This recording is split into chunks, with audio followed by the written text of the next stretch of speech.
So hey guys welcome back to my blog. आजको ब्लगमा चाहिँ हजुरहरू स्वागत छ। अनि आज चाहिँ म घर जान लागिरहेको छु। पुरै ब्याग प्याक भइरहेको छ मेरो। यहाँ ब्याग प्याक गरेर राखिरहेको छु। अनि म चाहिँ पुरै रेडी भइसकेँ। अब चाहिँ म जाँदैछु मेलम्ची।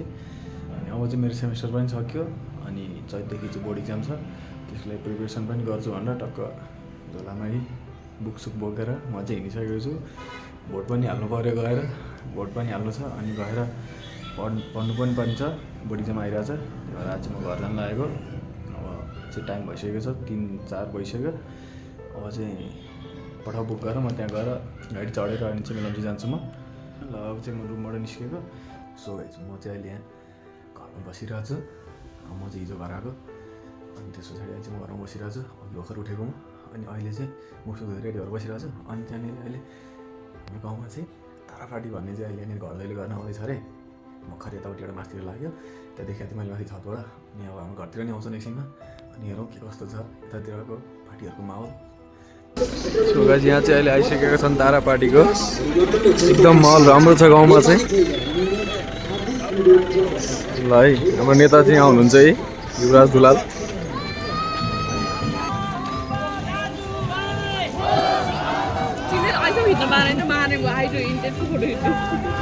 ल है वरिष्ठ नेताहरू छन् यहाँ। जेन्जी दाजु हाम्रो रमेश। ल हाम्रो घरमा चाहिँ आइसकेका छन्।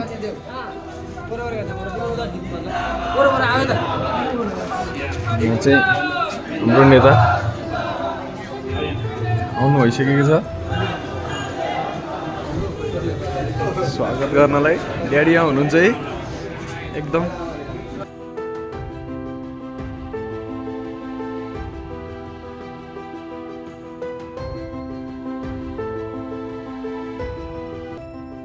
बाजा साजा नि बजिरहेछ। एकछिन हिँडौँ रमाइलो भइरहेछ यहाँ हाम्रो गाउँको पार्टीको माहौल। म नि हिँडिरहेको छु एज अ सपोर्टर होइन। ए रमेश नाच्दैछ।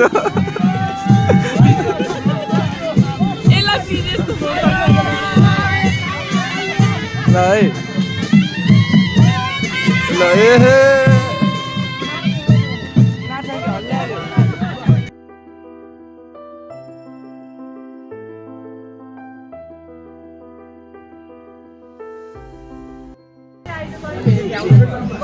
कहाँ जानु अब पछि लाग्ने त होइन। ल तिनीहरू चाहिँ गइसकेका छन् घर दैलो म पुरै बाहुनपाटीसम्म। हाम्रो चाहिँ यात्रा सक्यो यहीँसम्म हो। हामी चाहिँ अब घर जान लागेको। यति नै रहेछ माहौल गाउँको।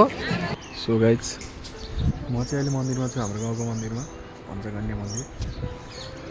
अनि यहाँ चाहिँ मन्दिर अगाडि बसिरहेको छु। म चाहिँ भर्खर दर्शन गरेको। बिहान उठेर टक्क मन्दिर आएँ दर्शन गरेँ होइन। अनि चुनावको माहौल पनि हेऱ्यो। अनि अहिले चाहिँ टक्क म मन्दिरमा बसिरहेको छु। अनि यो चाहिँ हाम्रो गाउँ भयो। हाम्रो मैले चाहिँ यहीँ मन्दिरमा बत्ती बाल्नलाई बत्ती राखिराख्नु भएको चाहिँ यहीँ। म घर गएँ भाइ आउँछ बत्ती बाल्नलाई चाहिँ। भाइले आउँछ म पढ्न गएँ।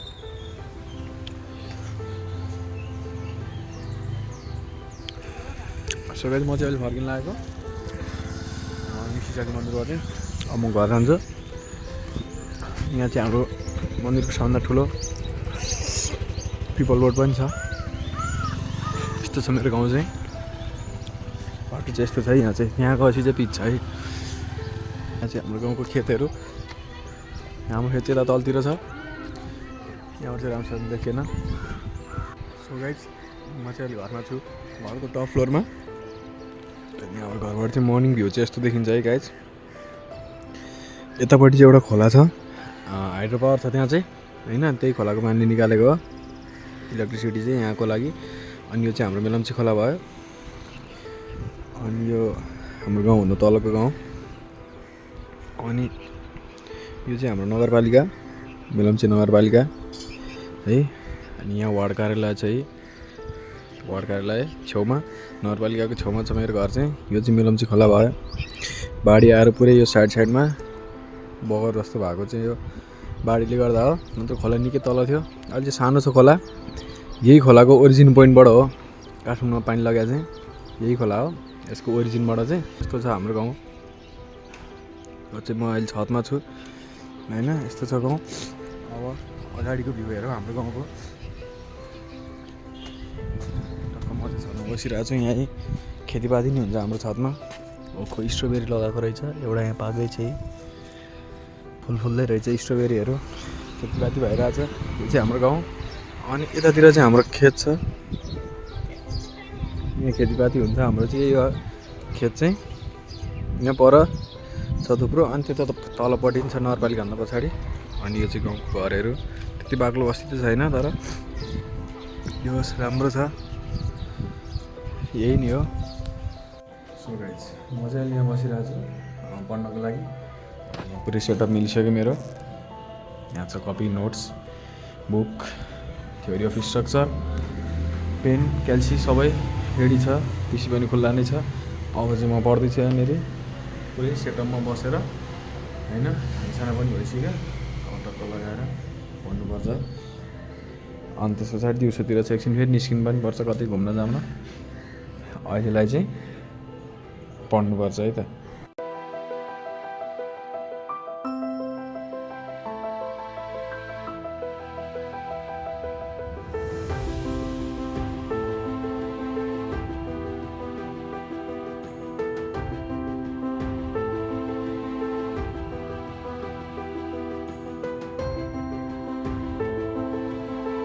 सो गाइज, आज चाहिँ म गाउँ आएको डे 3 अनि आज चाहिँ हामी जाँदैछौँ खोलामा पौडी खेल्नको लागि केटाहरूसँग। म चाहिँ साथीको स्कुटरमा बसिरहेको छु यहाँनिर पछाडि भ्लगिङ गर्दै भिडियो बनाउँदै। अनि कोही केटाहरू चाहिँ पछाडि आइरहेछ, कोही अगाडि गइसक्यो। अनि आज चाहिँ हामी खोलामा जाँदैछौँ पौडी खेल्नलाई। रमाइलो गर्छौँ त्यहाँ चाहिँ। अनि अहिले चाहिँ म टक्क गाउँको यसो भ्यू हेर्दै स्कुटरमा जाँदैछु। सो गाइज, म चाहिँ अहिले टक्क यहाँनिर मेलम्ची बजार आइसकेको छु। यो चाहिँ हाम्रो मेलम्ची बजार हो। मेलम्ची बजार चाहिँ यस्तो छ, जे होस् रमाइलो नै छ। चहल पहल केटाहरू यहाँ हिँडिसक्यो अगाडि हो ती तिनजना ट्रिपल लोड बोकेर। कोही पछाडि आइरहेको छु एमटीमा। अनि म चाहिँ स्कुटरमा साथीसँग बसिरहेको छु। अनि अहिले चाहिँ हामी टक्क मेलम्ची बजार हुँदै गइरहेको छौँ। मेलम्ची बजारबाट त्यहाँ बेली ब्रिज पारी गरेर उतापट्टि जानुपर्ने हुन्छ हामी चाहिँ पौडी खेल्नको लागि। सो गाइज, हामी चाहिँ बेली ब्रिज पनि आइसकेको छ। यो चाहिँ हाम्रो बेली ब्रिज बाढी आए पछाडि चाहिँ बनाएको बेली ब्रिज होइन, ट्रान्सपोर्टेसनको लागि। यहाँ साइडमा चाहिँ नयाँ ब्रिज पनि कन्स्ट्रक्सनमै छ, अन्डर कन्स्ट्रक्सनमा। यो चाहिँ भर्खर बजेटिङ गरेर बनाउनु लागेको हो। अनि अहिले चाहिँ टक्क बेली ब्रिज पनि पार गरिसकेको छ हामी चाहिँ। अब चाहिँ पुरै अफरोडै अफरोड छ। वहाँ जाने बेलासम्म खत्रै अफरोड छ। अनि अफरोडबाट अब चाहिँ हामी जाँदैछौँ स्कुटरमा। केटाहरू वहाँ कोही अगाडि छ, पछाडि पनि आइरहेछ होइन। अनि यो चाहिँ हाम्रो मेलम्ची बजारको भ्यू तलबाट खोला नजिकबाट है। त्यो साइडमा चाहिँ बजार हो पुरै। यहाँ चाहिँ हाम्रो पुरै अफरोड ट्राभलिङ भइरहेछ। सो गाइज है, यो चाहिँ भित्ताहरू यस्तो पुरै यहाँ चाहिँ कन्स्ट्रक्सनमै छ, अन्डर कन्स्ट्रक्सनमै छ जे होस्। बनाइरहेछन् पुरै, खनिरहेछन्। अनि यो चाहिँ साइडको तल्लो बजार भन्छ जे होस् हामीले चाहिँ होइन। यो अर्को बजारपट्टिको भ्यू भयो। अनि अहिले चाहिँ बाटोमा जाँदैछौँ। देख्न सक्नुहुन्छ पुरै अफरोड मात्र छ होइन। पुरै माथिबाट यसो पहिरो सहिरो आउला जस्तो डर पनि छ पुरै। सो गाइज, हामी चाहिँ अहिले खोलामा पनि आइसकेको छ। म र मेरो साथी चाहिँ हिँडिरहेको छौँ अहिले। केटाहरू चाहिँ गइसकेको छ। रोड निकै अफरोड भएर अनि त्यहाँनिर अलि अप्ठ्यारो नै बाटो भएर केटाहरू चाहिँ गयो सबै स्कुटर बाइक लिएर। हामी दुईजना चाहिँ हिँडिरहेको छौँ यसो भ्यूहरू हेर्दै खोलाको। यो चाहिँ अर्को त्यो हाइड्रो पावर भएकोपट्टिको खोलाको चाहिँ भ्यू हो होइन। अनि अहिले चाहिँ हामी बाटोमा हिँडिरहेको छौँ साथी र म। अनि केटाहरू चाहिँ पुगिसकेको छ सायद। बाटोमा हामी चाहिँ यसो भ्यू हेर्दै के कस्तो छ भन्दै हिँडिरहेको छौँ। सो गाइज, हामी आइसक्यो खोलामा अहिले चाहिँ। यो चाहिँ मेलम्ची खोला भयो। केटाहरू चाहिँ त्यहाँ बसिरहेछ पर। हामी चाहिँ आइसक्यो। कल गर्दैछ केटाहरूलाई बोलाउनलाई। यस्तो छ यहाँको भ्यू चाहिँ। बगरमा छौँ हामी अहिले। पहिला चाहिँ खत्रै थियो यहाँको खेल्ने ठाउँ। अहिले चाहिँ यहाँनिर पुरै खोला घटेर यत्रो सानो भएको छ मेलम्ची खोला। अनि यहाँ केटाहरूलाई बोलाउँदैछौँ हामी चाहिँ। टक्क आज चाहिँ ड्राई पिकनिक जस्तो पौडी सौडी पनि खेल्छ हामी भनेर यहाँ आएको। ल, यहाँ खासै गहिरो चाहिँ रहन्छ, त्यही पनि खेल्नुपर्छ। अलिकति कमसेकम हुनु पऱ्यो नि, एक तला जति डुबो भने 8-9 फिट त मजै आउँदैन क्या नत्र। ल, अब चाहिँ हामी पौडी खेल्छौँ ड्रेस एक्सचेन्ज गरेर। ल, केटाहरू चाहिँ पुरै ड्रेस चेन्ज गरेर रेडी भइसक्यो यहाँ। पनि पुरै चेन्ज गरेर रेडी भइसक्यो। अब चाहिँ हामी डाइभ हान्न लाग्दैछौँ। को पहिला डाइभ हान्ने भनेर डिसाइड हुँदैछ यहाँ। जेन्जीहरू क्षितिज गयो ल क्षितिज ल ल ल ल ओइ ओइ ओइ ओइ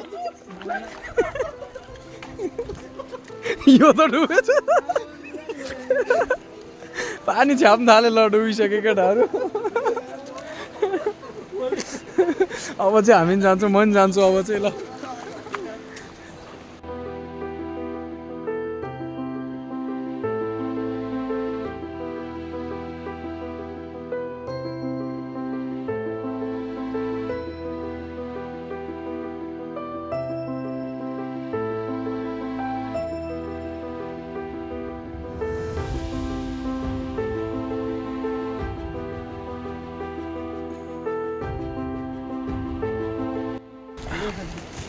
ड्राई पिकनिक सुरु भइसकेको छ हाम्रो चाहिँ माल सामानहरू छ यहाँ चाहिँ ग्लास त्यहाँ डिउ छ है मालै हो नि त नि केटाहरू यहाँ चाहिँ हामी चाहिँ भर्खर लाइटर पनि लिएर आएको किनेर अनि आगो बालेको अनि खोलाइमा छ हामी चाहिँ चिसो भइरहेको छ सो गाइज भोलि चाहिँ इलेक्सन भएको कारणले केटाहरू चाहिँ अहिले यहाँ डिस्कसन गरिरहेछन् कस्तो होला त भोलिको माहौल भनेर होइन डिस्कसन भइरहेछ हाम्रो चाहिँ यहाँनिर केटाहरूको म यहाँ बसिरहेको छु केटाहरूको गफ सुनेर देश कसले बनाउला त भन्ने जस्तो केटाहरूको यसो तर्क धारणाहरू सुन्दै रमाइलो भइरहेछ खोलाको भ्यू हेर्दै हामी चाहिँ टक्क ड्राई पिकनिक पनि बनाइसकेर अहिले चाहिँ टक्क फर्किन लागेको थियौँ ड्रेसेस लगाइसकेर अनि त्यही भएर केटाहरू चाहिँ यहाँ बसेर डिस्कसन गर्दैछौँ अब चाहिँ हामी निस्किन लागेको सब रेडी पनि भइसक्यो लुगासुगा लगाएर मुखसुख धोएर अब चाहिँ हामी यहाँबाट निस्किन्छौँ है त गाइज सो गाइज म चाहिँ अहिले बसिरहेको छु घरमा अनि आज चाहिँ भोट हाल्ने दिन आउने केस गर्थेँ म चाहिँ गएको छैन भोट हाल्नलाई अब चाहिँ म चाहिँ भोट हाल्न जान्न अहिले चाहिँ घरमै छु विकेन्ड चाहिँ घरमा बसिरहेको छु केटाहरू चाहिँ गइसक्यो म चाहिँ जानु आइछ आज म चाहिँ अब जानु आँटेको भोट हाल्नलाई म चाहिँ बाइकमा जान्छु केटाहरू चाहिँ कोही कोही गाडीमा गयो कोही गयो हिँडेर होइन म चाहिँ अब बाइकमा जानु आँटेको बुढाहरू बोलाइरहेको छ मलाई हाई गर्दैछ पल्लो घरको भाइ अब चाहिँ म चाहिँ जानु आँटेको भोट हाल्नलाई बाइकमा बाइक निकालेर अब चाहिँ जान्छु यहाँ माथि छ माथि जानुपर्ने म चाहिँ सो गाइज म चाहिँ भोट हाल्ने ठाउँ आइसकेँ भाइ र म बाइकमा आएको यहाँ चाहिँ पुरै भिडै भिड रहेछ अब म पनि एकछिनमा भोट हाल्न जान्छौँ भाइ र म दुवैजना अहिले चाहिँ यहाँनिर टक्क भर्खरै आइपुग्दैछौँ बाइक पार्क गरेर अनि यहाँ चाहिँ यसो भिडभाड के छ माहौल बुझ्नलाई आएको म चाहिँ so guys after long wait होइन निकै बेर लाइन बसिसके पछाडि चाहिँ मैले बल्ल भोट हाल्न पाएँ अनि भोट हालेर चाहिँ अहिले म फर्किसकेको छु निकै भिड छ अझै पनि यहाँनिर थुप्रो मान्छेहरू आइरहेछन् भोट हालिरहेछन् सबैजना अनि म चाहिँ भोट हालेर होइन फर्किसकेको छु यहाँ भर्खर चटपटे खाएर फर्केको अब चाहिँ जान लागेको हाई गर्दैछ यहाँनिर बहिनीले अनि अब चाहिँ हामी सबैजना फर्किन लागेको केटाहरू तलतिर गइसक्यो म पछाडि छु यहाँनिर अनि टक्क घन्टी सन्टी पनि बजाइसकेको छु मैले चाहिँ मजाले अनि देश परिवर्तनको लागि so guys that was all vlog चाहिँ यति नै थियो होइन म चाहिँ 7 दिन लगभग 7 दिन जति बसेँ होला गाउँमा त्यो बसिन्जेलमा चाहिँ बनाएको भ्लगहरूको केही क्लिप्सहरू यसो सेयर गर्न खोजेहरूसँग होइन यति नै थियो भ्लग चाहिँ सबैलाई thank you hope you like it मन पऱ्यो भने सबैले लाइक सेयर सब्सक्राइब गरिदिनु होला भ्लग चाहिँ यति नै थियो अब छिटै नै अरू भ्लगहरू पनि आउँछ सो स्टे ट्युन गाइज